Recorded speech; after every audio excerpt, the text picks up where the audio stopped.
Yaramyahu, letter of Yaramyahu. A copy of the letter which Yaramyahu sent to those who were being led captive into Babel by the sovereign of the Babylonians, to make known to them as it was commanded by Elohim. Because of the crimes which you have committed before Elohim, you have been led away captives into Babel by Nebuchadnezzar, sovereign of Babel. Therefore, when you have come into Babel, you shall remain there much years, for a long time, 7 generations, and after that I shall bring you away from there in peace. Now in Babel you shall see mighty ones of silver and of gold and of wood, borne upon shoulders which cause the nations to fear. Beware therefore that you by no means be like foreigners, neither be afraid of them. When you see the multitude before them and behind them worshipping them, but say in your hearts, O Yahuwah, we must worship you, for my messenger is with you, and I myself look after your beings. As for their tongue, it is carved by the works person, and they themselves are gilded and overlaid with silver, yet they are false and cannot speak. And taking gold as though for a maiden that loves finery, they make crowns for the head of their mighty ones. Sometimes the priests also take gold and silver from their mighty ones to bestow it upon themselves, also giving some to the common whores, and adorn them as males with garments, mighty ones of silver and mighty ones of gold and wood. Yet these mighty ones cannot save themselves from moth and rust, though they are covered with purple robes. They wipe their faces because of the dust of the temple, when there is much upon them. And that which cannot be put to death, he who offends it holds a scepter as though it were a judge of the land. It also has in its right hand a dagger and an axe, but cannot deliver itself from battle and thieves. By this they know, or they are known to be no mighty ones, therefore do not fear them. For as a vessel that a male uses is worth naught when it is broken, even so it is with their mighty ones. When they are put up in the temple, their eyes are full of dust through their feet of those who come in. And as the doors are secured on every side against he who offends the sovereign, as though sentenced to death, even so the priests secure their temples with doors, with locks and bars, lest their mighty ones be plundered by robbers. They light them candles, even more than for themselves, of which they cannot see one. They are as one of the beams in the temple, yet it is said in their hearts, are gnawed upon by creeping creatures out of the arets. But when they eat them in their garments, they do not feel it. Their faces are blackened by the smoke that comes up out of the temple. Upon their bodies and heads sits bats, swallows, birds, also the cats. By this you may know that they are no mighty ones, therefore do not fear them, despite the gold that is around them to make them lovely, unless they wipe off tarnish. They shall not shine, for neither did they feel it when they were molded. Those in which there is no breath are bought for a very high price.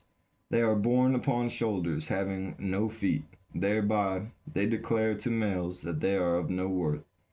Those who serve them are also ashamed, for if they fall to the ground at any time, they cannot rise up again by themselves, nor, if one puts them upright, could they move by themselves.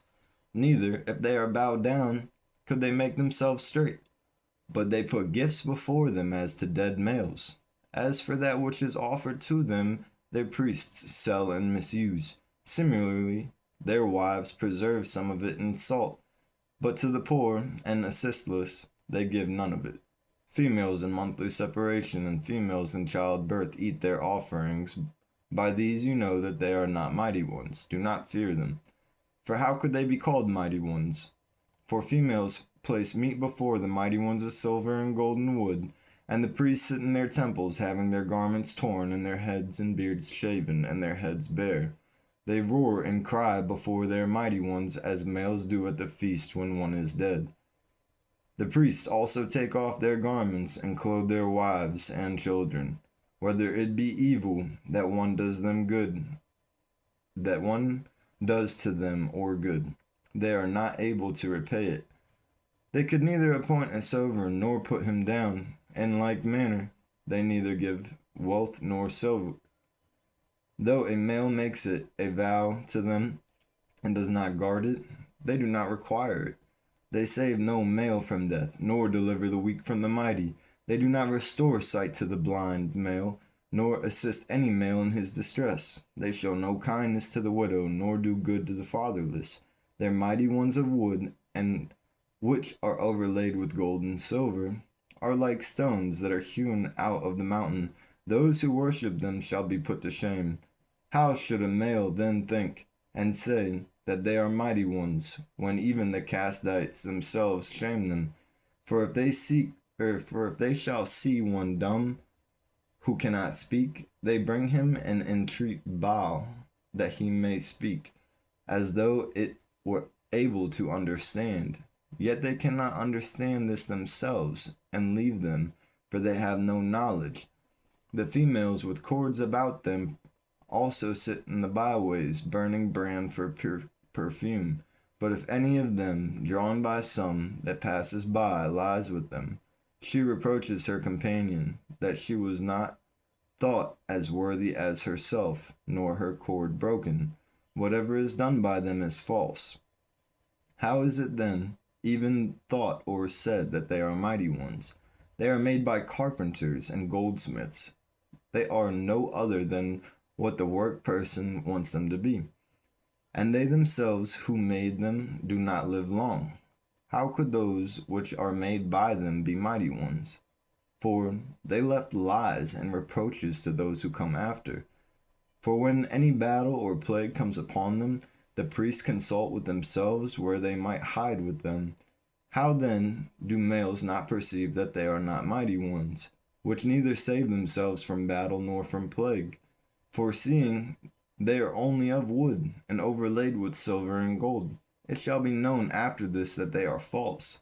And it shall clearly appear to all nations and sovereigns that they are not mighty ones, rather the works of males' hands, and that there is no work of Elohim in them. Who then does not know that they are not mighty ones? For neither do they appoint a sovereign in the land, nor give rein to males. Neither could they judge their own cause, nor are they able to correct a wrong. For they are as crows between the Shamayim and the Eretz. So when fire falls upon the house of the mighty ones of wood, or overlaid with gold and silver, their priests shall flee away and escape, but they themselves shall be burned up like timbers.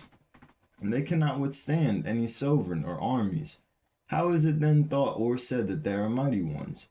Neither are those mighty ones of wood overlaid with gold or silver able to escape from either thieves or robbers, whose gold and silver and garments with which they are clothed are taken by those who are strong and go away with it all, nor are they able to assist themselves. Therefore it is better to be a sovereign that shows his strength, or even a useful vessel in a house, which the owner has use of, than such false mighty ones, or to be a door in a house to guard such objects within than such false mighty ones, or a column of wood in a palace than such false mighty ones. For greater light, lesser light, and stars, being bright and sent to do their service, are obedient. In like manner, the lightning, when it breaks, is easy to be seen, and after the same manner, the wind blows in every land. And when Elohim commands the clouds to go over the whole world, they do as they are ordered. And the fire sent from above is to consume hills and woods, does as it is commanded. But these are like them neither in appearance nor power. Therefore it is neither to be supposed nor said that they are mighty ones, seeing they are neither able to judge causes, nor do good to males. Knowing therefore that they are not mighty ones, do not fear them, for they are neither cursed nor barak sovereigns. Neither they show signs in the Shamayim among the Gentiles, nor shine as the greater light, nor give light as the lesser light. The beasts are better than they, for they move under cover and assist themselves. It is then by no means apparent to us that they are mighty ones, therefore do not fear them. For as a scarecrow in a garden of cucumbers guards naught, so are their mighty ones of wood, overlaid with silver and gold. And likewise their mighty ones of wood, and laid over with silver and gold, are like a thorn bush in an orchard, on which every bird perches, as also like a dead body that is cast into darkness. And you shall know them to be non-mighty ones by the bright purple that rots upon them, and they themselves afterwards shall be consumed, and shall be a reproach in the land. Better therefore is the righteous male that has no idols, for he shall be far from reproach. The letter of yaramyahu.